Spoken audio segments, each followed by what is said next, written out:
Hi friends, so now that I've given the GPX2 around 1 week of good usage, I am pretty confident of doing a review of it because let's face it, a potato is a potato and nothing is changed shape-wise. The shape of this mouse is not changed at all from the original and it is a shape that is very safe to many gamers. It doesn't do any particular grip style insanely well, but at the same time there isn't a grip style you can do with this shape. This is probably one of the reasons the original GPX has sold so many units over the years. This mouse has had a fair share of criticism online and people have titled it a side grade rather than a straight upgrade, because at first glance the changes they made are very minuscule and Logitech have gone with a really safe route here, which is pretty boring, not gonna lie. So what changed was now at last we have the USB-C on this mouse, and even without the annoying lips that were on the GPX1 cable. Now you can charge the mouse with other USB-C cables. Maybe on the GPX3 we might also have a sleeved cable instead of a rubber one, but we'll see. Another big improvement we have is the 2000 Hz polling wireless capabilities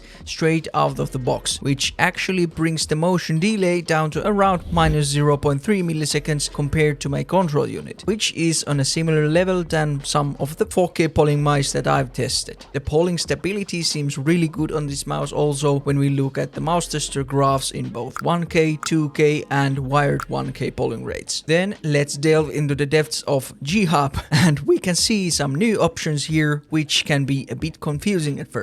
First we have the gaming surface mode, which basically just enables lift of distance adjustments. Every of this lift of distance setting is quite low, so I just keep it off so it defaults to the medium value, since some users have reported spinouts with the lowest setting. Then you can change the polling rate of the mouse, which we can set up to 2K on wireless and 1K on wired. Also, you have the option to select from two modes of the switches, which I have set to optical for the lowest possible click latency. You also see the potential battery life on the mouse on the upper left, and with my current settings it says around 50 hours, which is a good amount of battery life for 2K polling and optical switches. Another thing Logitech changed is the skate shape. The material is still the grey non-additive PTFE and the skates are very thin and slow. I decided to give them a chance just for this review, but they are just terrible skates. They had a really long break-in period, after which the skates adopt a light shine to them and become a bit usable. But the moment I see some aftermarket skates drop in the EU stores, I swear to God I'm going to swap these out and burn the remains with a smile on my face. Then let's talk about the switches. They are the new Omron optical mechanical hybrid light force switches, which are supposed to give you the speed of opticals together with the feel of mechanical switches. In my unboxing video I mentioned that they have a really high pitch sound.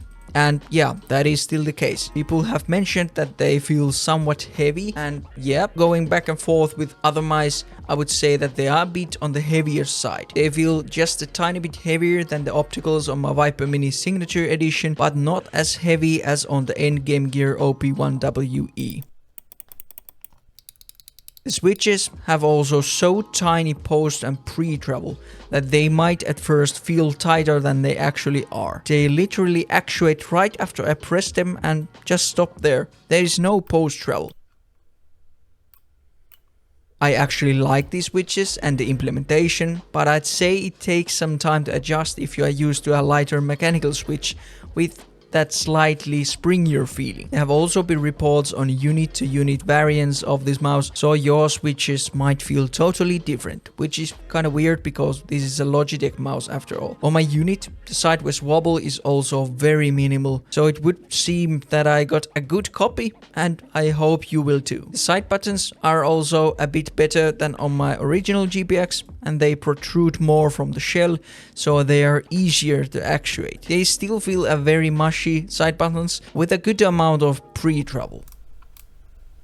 The scroll wheel at first felt smoother, but now after use it feels just like on my GPX1. So the notches are now there, but it still feels very smooth to scroll. It was probably some extra lubricant just making the scroll wheel feel super smooth straight out of the box. Logitech also mentioned they managed to shed some weight off the mouse. So the original GPX weighed around 63 grams, 62 grams, and this new one seems to be 58 grams without the puck. It is still a good safe weight and the weight balancing feels great too. The build quality overall is good on my unit, but I've seen some reports saying that there is creaking on the sides after some usage. I have a small occasional pop on the left side if I squeeze it, but it's not something that I'm too concerned about. The coating is yet again pretty good matte finish that I can get a really good grip of. It hasn't felt too slippery in use. But in conclusion, I found this mouse release to be good, albeit a bit boring. Logitech played it very safe here, and yeah, it probably makes sense for them money-wise. This will probably sell as well as the older GPX, and sadly, that is all that the companies care about these days. You get 2K polling rate that performs like 4K polling rate of cheaper mice, and that's pretty nice because 2K is less taxing on your system. You also get that safe potato shape that can work for pretty much anyone. But is this mouse a worthy upgrade from the old GPX? I don't think so. If you have the old GPX and are happy with it, you should not feel the need to upgrade to this, at least at this current time and date. Maybe they release an update or something to enable 4K polling on this mouse at some point, and that would surely make this mouse a much more interesting pick. But thank you guys for watching and see you on the next video. Goodbye.